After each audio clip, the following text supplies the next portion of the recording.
एक महत्वाची बातमी, खेड शिवापूरच्या टोल नाक्यावर भीम आर्मीचं आंदोलन सुरू होतं, मात्र कार्यकर्त्यांची धरपकड करण्यात आलेली आहे। नसरापूर अत्याचार प्रकरणानंतर भीम आर्मी संघटना आक्रमक झाली। टोल नाका अडवण्याचा प्रयत्न केला, त्यांना पुणे ग्रामीण पोलिसांनी आता ताब्यात घेतलेला आहे।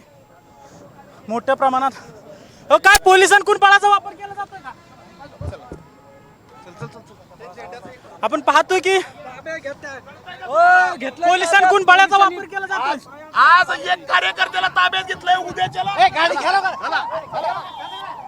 नक्कीच या ठिकाणी आपण पाहत आहोत की पोलिसांकडून या ठिकाणी ज्या राजगड, बोर आणि मुळशीतील आंबेडकरी अनुयायांकडून या ठिकाणी टोल नाका अडवण्याचा प्रयत्न केला गेला, त्यांना आता पोलिसांनी ताब्यात घेतलेला आहे। कॅमेरा पर्सन निकेतन मानेसह अजिंक्य धायगुडे, NDTV मराठी, खेड शिवापूर। तर खेड शिवापूरच्या टोल नाक्यावर भीम आर्मीचं आंदोलन सुरू होतं, मात्र या कार्यकर्त्यांची धरपकड पोलिसांनी केलेली आहे, त्यांना ताब्यात घेतलेला आहे। मात्र आरोपीला फाशीची शिक्षा व्हावी अशी घोषणाबाजी या ठिकाणी सुरू होती। खरं तर आंदोलन सुरू होण्यापूर्वीच पोलिसांचा तगडा बंदोबस्त हा तैनात करण्यात आलेला होता। आंदोलन सुरू होताच कार्यकर्त्यांची धरपकड करण्यात आली। आताही काही वेळासाठी पोलिसांचा बंदोबस्त कायम राहील।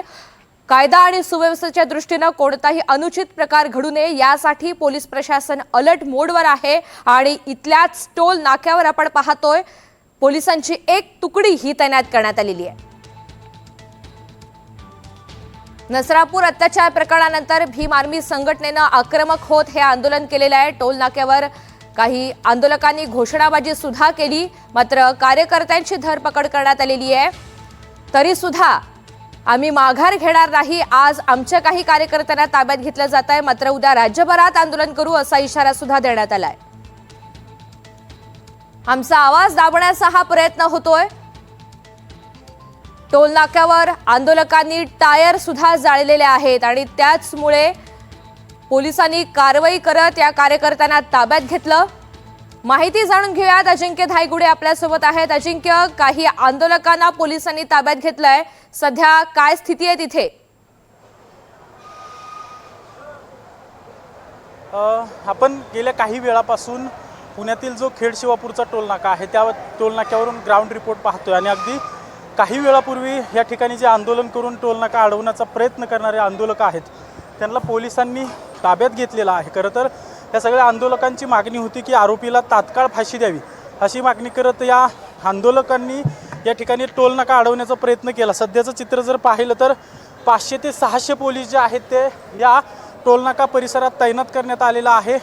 मोठ्या प्रमाणात राज्य राखीव पोलीस दलाच्या तुकड्या या ठिकाणी तैनात करण्यात आलेल्या आहेत आणि कुठलाही अनुचित प्रकार घडू नये यासाठी पोलिसांकडून दक्षता घेतली जाते। महामार्ग जो हा राष्ट्रीय महामार्ग आहे तो कुठल्याही संघटनेकडून किंवा कोणाकडूनही अडवला जाऊ नये यासाठी सध्या पोलीस प्रयत्न करत आहेत। मात्र या राजगड, भोर आणि वेल्हा, मुळशीची जी जनता आहे ती मोठी संतापलेली आहे। सध्या नागरिकांकडून रोष व्यक्त केला जातोय, असंतोष या ठिकाणी सगळा पाहायला मिळतोय आणि वारंवार या ठिकाणचे जे नागरिक आहेत ते रस्त्यावर उतरून या सगळ्या घटनेचा निषेध करत आंदोलन करत आहेत। सध्या आत्ता जर आपण पाहिलं तर 10 ते 15 कार्यकर्त्यांना या ठिकाणाहून पोलिसांनी ताब्यात घेतलेला आहे। वेगवेगळ्या ठिकाणी या आंबेडकरी जनतेने आंदोलन करण्याचा प्रयत्न केला गेला, मात्र मोठ्या प्रमाणात या ठिकाणी पोलीस बंदोबस्त तैनात असल्यामुळे हे आंदोलन जे आहे ते पोलिसांनी करून दिलेलं नाही आणि कुठल्याही प्रकारे राष्ट्रीय महामार्ग अडवून दिलेला नाही आहे। सध्या तरी या ठिकाणी पाहिली तर मोठी पोलिसांची कुमक तैनात करण्यात आलेली आहे। त्याचबरोबर पुणे पोलीस दलातील जे बडे अधिकारी आहेत, पुणे ग्रामीण पोलीस दलाचे अधीक्षक संदीप सिंग गिल देखील या ठिकाणी आलेले आहेत आणि पोलिसांकडून यापूर्वी 2 वेळा महामार्ग अडवला गेलेला आहे। आता बरोबर आहे आणि कायदा कुणी हातात घेऊ नये, इथे सुव्यवस्था बिघडू नये यासाठी प्रयत्न केले जात आहेत। पोलीस अत्यंत आक्रमक भूमिकेमध्ये आहेत, ऍक्शन मोडवर आहेत आणि त्याचमुळे आंदोलकांना ताब्यात घेऊन हे आंदोलन आता इथे स्थगित करण्यात आलंय। धन्यवाद सविस्तर माहितीसाठी।